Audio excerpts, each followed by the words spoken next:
Talent. Described as a natural aptitude, skill, or ability. Talent. The things many of us believe are what propel us to success. Talent. The thing of which both Kobe Bryant and Allen Iverson both possess. Talent. The thing of which I believed I had. So, this past year in January, I had the privilege of being part of CSUN's production of Lin-Manuel Miranda's In the Heights. And it was an amazing experience. I'll never forget it. It was super cool. My castmates were really supportive and loving. We had fun at rehearsals. I got to play a leading role. I got to kiss my castmate. She was attractive. It was cool, right? But it didn't start off that way. So at the beginning of rehearsals, it's the second week of school, so probably like the last week of January. And we all step into rehearsal, there's a lot of familiar faces in the room, but it's a big cast, so there's some people I don't know. So we go around and introduce ourselves, right? Do the whole, hi, my name is, I'm playing this character, so on and so forth. I get up and say, hi, my name is Avi, I'm playing Benny, and we do that whole thing. Then our music director says, okay, now let's start singing this thing. Now, I'm really not the type of person to get nervous, and that's not to brag or anything. I just don't. I wasn't necessarily nervous to come here today or to speak to you all. I just don't really get nervous. But in the circa 2 minutes prior to my character's opening entrance, I've never been more nervous in my life. Like, my leg was doing one of these things. Like, I didn't know if I should, kick it out or what. And then, we start singing, right? And we go, In the Heights. And then my character's entrance comes. And instead of singing, 2 drops of pee came out. But it wasn't a lot. It was just literally 2 drops. I promise you. It was nothing, not like a stream. It was just 2 drops, right? But, I was focused on that, so I didn't sing. I just did one of these things right here. And so Professor X says, okay, let's try that again. I say, cool. Wipe it off. I got my music in my hand. And if you've never sang before in front of an audience with music, you're supposed to hold it like this and look out so that way we can hear you project, right? And my character's first words are, you ain't got no skills. I was like, you ain't got no skills? And he's like, okay, you want to try that again? And we tried it for a 3rd time, and he's like, okay, you'll work on that. And so the evening goes on. We go through the entire book of music, and I did horribly. It's safe to say I was the least skilled person in that room at what I did. And it would be okay a little bit if everyone else was not prepared as well. But I was the only one. Everyone else sounded amazing. And then there I was, Mr. Talented. Because see, where I come from, I was the best at what I did. And so for me, I'm a music major here at CSUN. My main instrument is piano, and then second to that is voice and singing. And back in high school, I was the best at what I did. I come from San Bernardino, California, right? And I went to high school in Rialto, California, Eisenhower High School, where one of my mentors and one of our earlier speakers, Janine, actually went to the same school, right? And I'm talking, I was for sure the most talented person in the room. My teachers loved me. My peers respected me. People asked me for help and advice. And it got to the point where, I think every 18-year-old thinks they know everything, but you for real could not tell me anything that had to do with music. I thought I had that. But on that day, earlier this semester, I was faced with something. I knew I wasn't quite as big as I thought I was. But let me rewind for a second. So, coming into CSUN, like I said, I really thought I had it all, right? And during my first semester here, I wasn't yet a music major, right? I was provisionally declared. So I'd been accepted into the school. They accepted my major, but I still had to do the audition. So in preparation for the audition, I went and I practiced my instrument and my piece. And at the time, I was playing a really difficult piece by Chopin, right? Chopin's Ballade in G major, right? And a couple practice rooms over, I hear someone playing the same piece. So I said, cool, let me go check this out, right? And I look into the little window, and and I see this guy riffing on the piano, playing the same piece I'm playing, a million times better than I'm playing it. And so I open the door and introduce myself, and I ask him for some pointers. The kid's name was Alexander Agate. And after I heard him play, he asked me to play for him, right? And one thing that amazed me is that the comparison between he and I were like night and day or black and white. It seemed like he was a well-sculpted piece of art, and I was just a big block of stone by comparison. And so I asked him, how long have you been playing, so on and so forth. He said about 10 years. So then I thought, okay, he's got some more time on me. And then we got to talking, and so I did something called Certificate of Merit, right? Which is like the K through 12 of music, right? So there's 10 levels, and the idea is you're supposed to do one level each year. I completed all 10 levels in 3 years. Alex, 5. So I thought, okay, I'm still a big boss, He just had some more time on me. I'm gonna get there, right? And then Alex and I had a class together where we were given the same amount of music at the same time, and he learned it faster than I did. He sight read better than I did. And to be honest, I thought he was just even smarter than I was. And then I remembered Kobe Bryant and Allen Iverson. If I wanted to be the best, I had to work maniacally. So I took it upon myself to literally sleep in Cypress Hall. It was one point where I remember I'd practice 10 hours a day, at least 4 days out of the week. And even still, it felt like I couldn't get better.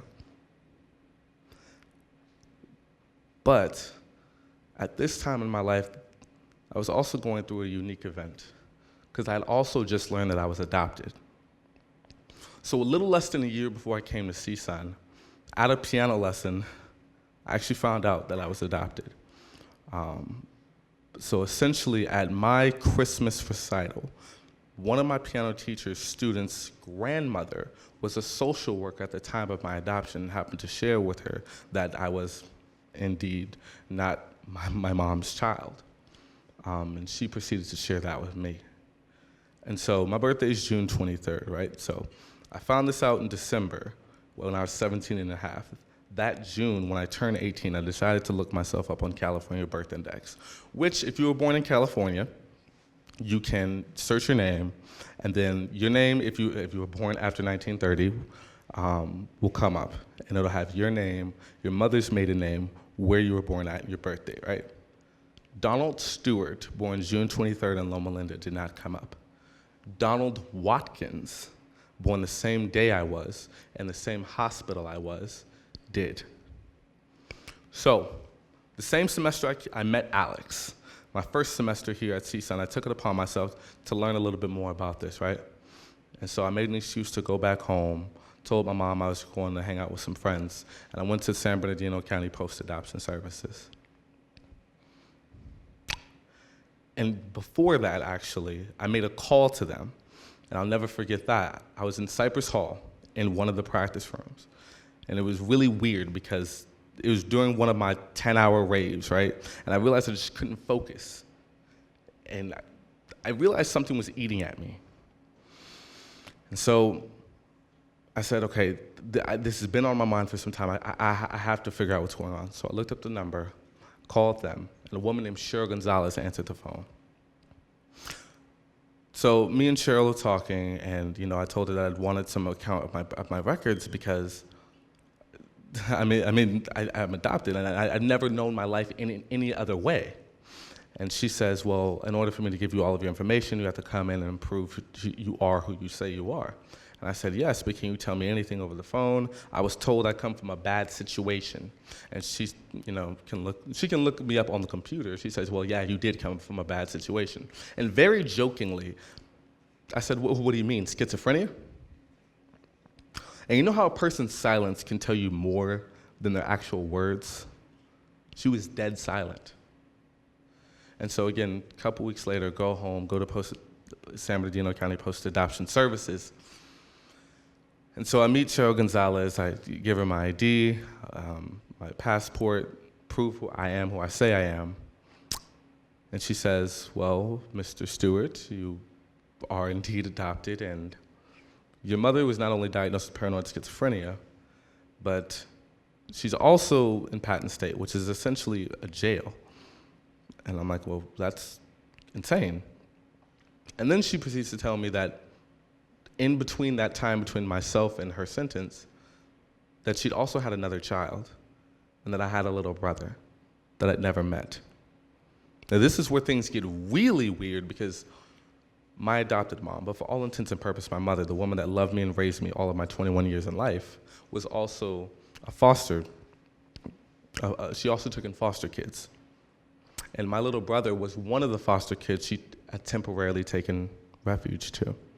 However, he'd already developed a secure attachment with his birth family. And as a result, he would eventually be adopted by them. So she said if I wanted any additional information, I'd have to wait at least a year, because there were 135 other cases ahead of her, and that she was the only person in the county designated to providing this information. Well, time passed, and around my junior year here at CSUN, I developed a theater minor. Now, during that time, I didn't create anything, and I'm a music major. My major is actually in composition, to create, to write. But during the time I met Alex, and the time I had my entire identity punched in the face, I didn't know what to do with myself. I didn't like anything I created. I didn't think any of my art was worth showing to people. And so I just didn't make anything unless it was assigned for a project or anything. So my junior year here at CSUN, I had an assignment for my theater voice class. The assignment was a personal story. Now, at this time when it was assigned, I was debating what to talk about and what I could possibly bring as a story, right? Some students had a run-in with death and what they learned from that. Another student talked about her personal experience with her grandmother. I didn't think I had a story to share. And then I get a phone call as I'm in one of my acting classes. I don't answer the phone because I'm in class, but as soon as I finish my scene, I look at my phone.